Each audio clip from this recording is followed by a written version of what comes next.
Bonjour les amis, bienvenue sur Dragon Seed Photographie, je suis David et aujourd'hui je vous propose de voir les nouveautés 2023.1, la première de l'année, première mise à jour dans Loin de Photoro. A tout de suite.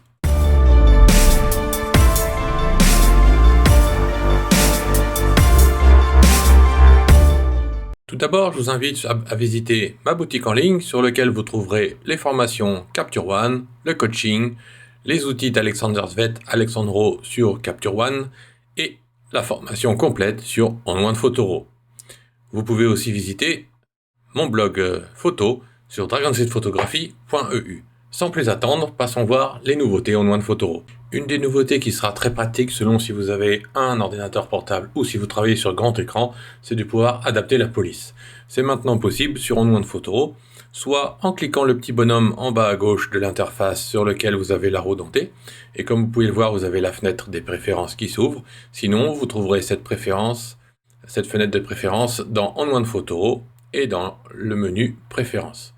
Une fois ouvert, dans l'onglet Général, vous avez la taille de police ici, qui peut être petit, moyen ou grand.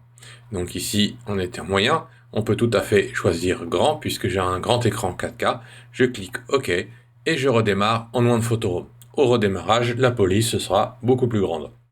Donc c'est aussi très pratique pour les portables, et où on a besoin de réduire la police pour agrandir sa fenêtre de travail sur son image.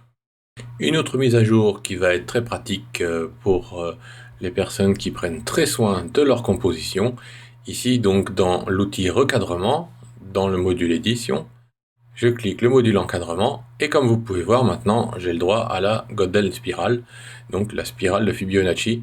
Et ici, dans Golden Spiral, ici vous avez maintenant un choix entre la règle des tiers, la grille, les diagonales, le triangle, le Golden Ratio, ratio d'or, la Golden Spiral, ou alors pas du tout de superposition. Voilà. Et cela pour vous aider donc à améliorer votre composition. Vous pouvez ensuite cliquer Appliquer ou Annuler ici puisque je ne veux pas recomposer mon image. Voilà un petit complément pour l'outil crop.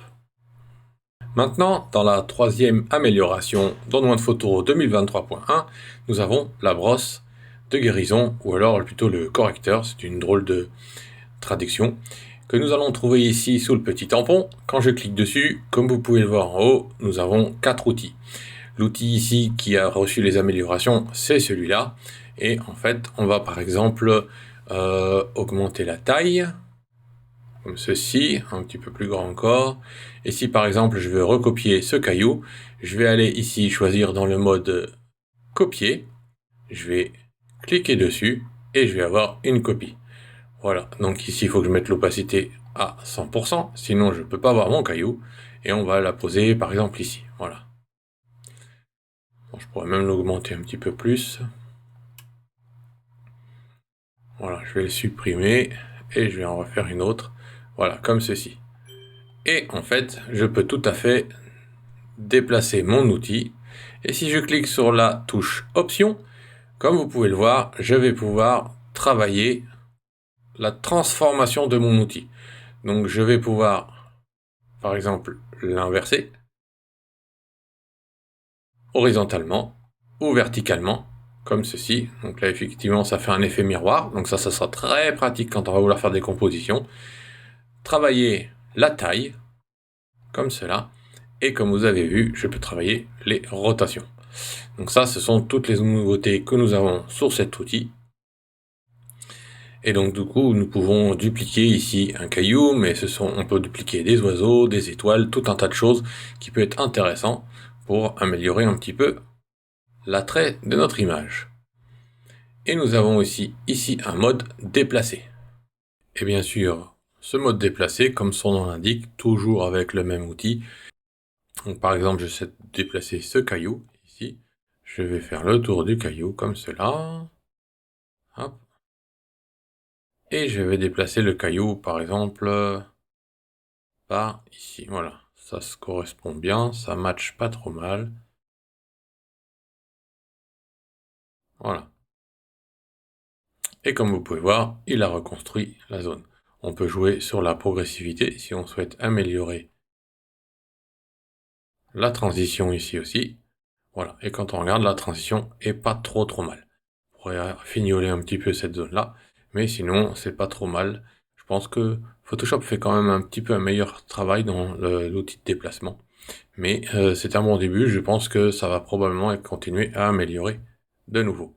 Et on peut bien évidemment utiliser encore la touche Alt pour réorienter ou travailler la transformation comme cela. Voilà. Voilà, ça c'était donc les améliorations de l'outil brosse de guérison ou l'outil correcteur. Je trouve que ça reste une meilleure traduction. Et on clique terminer une fois que nous avons fini notre déplacement. Alors, le quatrième et dernière amélioration, ce sera ici dans l'onglet ciel. Et dans l'onglet ciel, nous allons maintenant trouver une méthode de transition, donc une méthode de calcul de l'intelligence artificielle pour le changement de ciel. Donc comme vous pouvez le voir ici, j'ai amélioré un petit peu le ciel qui était très blanc sans texture, donc j'ai rajouté un petit peu de texture fondue dessus. Et en fait, quand on veut, quand OnOne Photo calcule le masque de ciel, automatiquement, on a maintenant deux méthodes de calcul pour cette intelligence artificielle. On peut utiliser la méthode A ou B, qui permet en fait d'améliorer les transitions ou éventuellement les reflets. Donc comme vous pouvez le voir, il recalcule. Ici, si je zoome un petit peu, voilà, ici on a ce calcul-là. Si je prends le modèle A, il va recalculer et on va voir celui-ci me convient le mieux. Donc ils ont créé ces deux algorithmes maintenant, puisque il y en a selon les situations et selon les reflets qu'on peut avoir sur les toitures, les bâtiments, ou comme ici avec des dégradés de profondeur de paysage, bien certains algorithmes, le A parfois meilleur que le B ou inversement. Donc ça nous permet de choisir et d'avoir un algorithme plus efficace et de changer de ciel encore plus vite. Voilà, nous avons fait le tour ici donc des nouveautés d'OnOne Photo 2023. Je vous dis à très bientôt pour plus de vidéos sur OnOne Photo, Capture One, Photoshop et les masques de luminance. À très bientôt, bye bye.